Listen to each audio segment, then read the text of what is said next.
Greetings. Thank you so much for sharing your time with us today. This is our first Joint Foundation message to residents across Front Porch, and we are so excited. We will be sharing some information about the CARES Act, which is the Coronavirus Aid, Relief, and Economic Securities Act. It is the third COVID-19 bill passed by Congress. The CARES Act provides significant tax relief and charitable giving benefits, and that's what we would like to cover with you today. Our plan is to take the next 15 to 20 minutes to share some details about the CARES Act.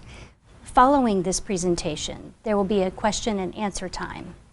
This latter part of the conversation with you in mind is the most important, so we'll be eager to hear any questions or reflections or comments that you have. Before we get started, we want to acknowledge that each one of you have gone through unique stresses during this time. And as we talk with residents across the organization, we also know that surprising joys have happened for many of you. So we express great appreciation for your courage, your fortitude, your patience, and your kindness during this considerably challenging time. We are also forever indebted to your executive director and staff from every corner of your community. And we have heartfelt gratitude and respect for each one for stepping up, for masking up, and doing whatever is necessary to attend to your safety and well-being. So thank you again for sharing your time with us. Let's get started. Thanks for the introduction, Jill. 2020 has been a tough year in so many respects.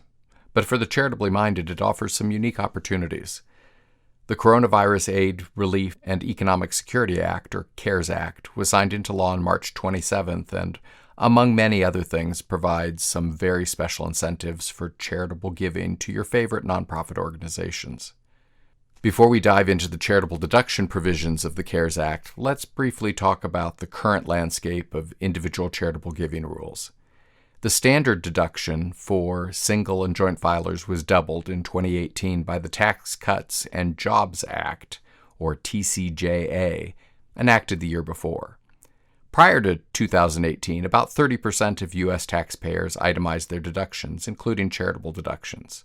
Since the TCJA went into effect and doubled everyone's standard deductions, fewer than 10% of U.S. taxpayers file as Schedule A with their returns. The vast majority of Americans choose to take the now much larger standard deduction and do not itemize any of their deductions, including their charitable deductions.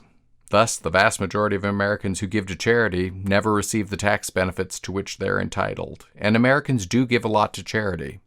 Nearly $310 billion last year alone. And that's individual gifts. That doesn't include donations from corporations or grants from private foundations.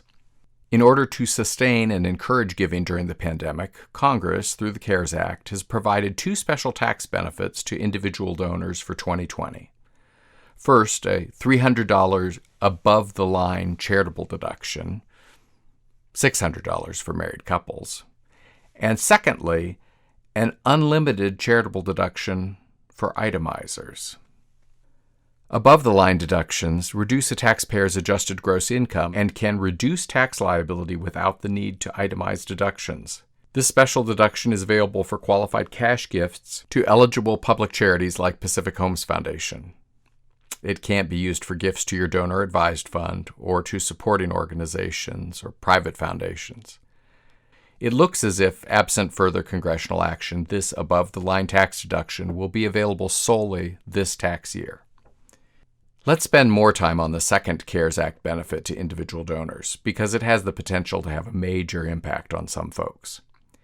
The so-called unlimited charitable deduction allows donors to deduct their cash donations up to 100% of their adjusted gross income, or AGI, for the year, that is, the 2020 tax year. This provision, like the above-the-line deduction, is limited to gifts to public charities like Pacific Homes Foundation. Deductions for gifts to your donor-advised fund, supporting organizations, or a private or family foundation do remain capped at 60% of your AGI. And gifts of appreciated assets like security or real estate remain limited to 30% of your adjusted gross income. So why is this unlimited charitable deduction such a big deal? who would give away an amount equal to all, or even half for that matter, of their taxable income for the year to a charity, and why would they do it? Well, many donors who typically take the standard deduction have been bundling or bunching their gifts since the 2018 tax law changes, or at least considering to do so. Perhaps you've heard Jill or me talking about this strategy in the last couple of years.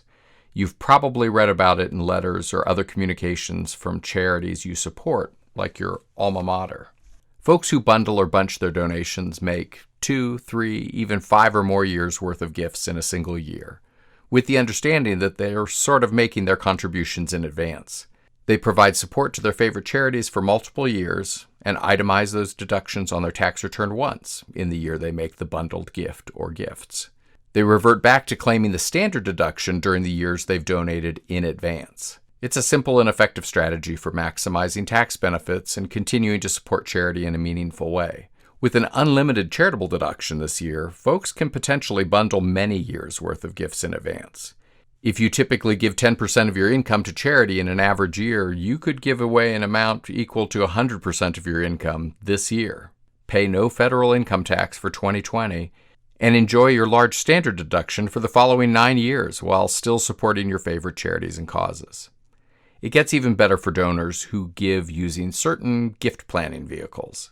Folks currently using or considering using a planned giving vehicle like a charitable gift annuity, donor-advised fund, or qualified charitable distribution can benefit from the unlimited charitable deduction too, and they may achieve even greater tax advantages by doing so.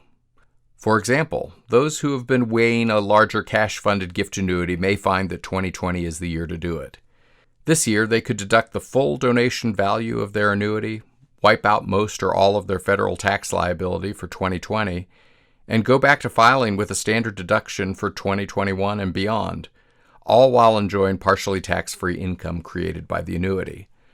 For example, a donor in his or her late 80s with an annual taxable income of $60,000 could enter into a gift annuity agreement with a California Department of Insurance licensed charity like Pacific Homes Foundation and fund it with $100,000 in cash, eliminating all or nearly all of their federal income tax liability and generating an annual annuity income of $8,000 per year or more for life, most of which is tax-free for the next 6 years, 7 years, or even longer depending on the donor's age. A gift annuity might work for folks who've already contributed to a donor-advised fund too. Donor-advised funds, or DAFs, are kind of like a savings account for your charitable giving. They're growing rapidly in popularity because you can essentially bunch multiple years' worth of giving into a single contribution to your DAF and take your tax deduction in that same year. You then direct gifts to your favorite charity or charities in the years following that initial contribution for the programs or projects you want to support. It's a huge win for folks who do not itemize their deductions in most years, and DAFs aren't just for our largest donors. Typically, they can be set up with an initial contribution of as little as $500, and Fidelity, the world's largest DAF custodian by far, announced a few weeks ago that they will no longer have any minimum contribution requirement to open a DAF account. You could start an account with $20 if you want to. That said, it's typically beneficial tax-wise to put several years' worth of gifts into your DAF, unless you always itemize your deductions on your income tax returns. Now, if you've already contributed to a donor-advised fund, even up to the deductibility maximum, which is 60% of your adjusted gross income, you can still benefit from the CARES Act's unlimited deduction by making cash donations or funding a gift annuity to fully offset your federal income tax for the year. The same thing is true for many folks who have or will make a qualified charitable distribution from their IRA, 401k, or other tax-advantaged retirement account. This was not altered by the CARES Act. QCDs are available to donors 70.5 years old or older with a cap of $100,000 in total charitable transfers each year. They allow donors to transfer funds directly out of their tax-advantaged retirement accounts to a qualified public charity or charities without paying any of the tax due on the amounts transferred. This is sometimes called a charitable IRA rollover, and the transfers can be used to offset all or part of your required minimum distribution for the year. Speaking of RMD, it's worth noting that Required minimum distributions for IRAs have been suspended for 2020 as part of the CARES Act as well. Nevertheless, if you've been using QCDs to reduce the balance of an IRA or similar account, you'll still be able to deduct your other charitable gifts, whether cash or cash-funded gift annuity or other vehicle, for this year because, again, the charitable deduction is unlimited. Lastly, savvy donors are taking advantage of the CARES Act's unlimited deductions to sell or donate appreciated assets to reduce their capital gains as well. They're formulating plans, sometimes using multiple transactions in giving vehicles like CGAs, DAFs, and QCDs to maximize their giving and reduce their taxes in ways not available in past or perhaps future years. Truly, 2020 is the year to carefully consider your charitable giving options. Your foundation executive would be happy to work confidentially with you and your tax or financial planners, and even your family, to explore the opportunities available to you before December 31st. Planning your giving can produce big rewards for your favorite charities and for you, but don't take my word for it. Let's hear from some of your neighbors about their planned giving experiences.